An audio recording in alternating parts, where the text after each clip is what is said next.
kuzosvika kuzopisa imba yekutanga.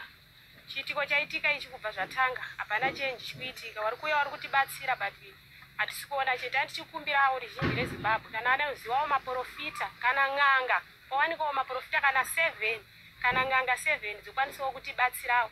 Kozi tiri kutorara panze, vana chaivo vakutotya. Pese paunenge uri ndopatinenge tiri. Saka tandichikumbirawo kuti chiitike ichi moto uyu udzime. Moto hausi kukwanisa kuchidzima tichisangana neproblem iyoyi. Nezuro zvakatanga kuma6 saka nhasi tatorara panze. Hatisi kuziva kuti patanga imba iyi zvichaguma nekupi. Dambudziko nderekuti kubatsira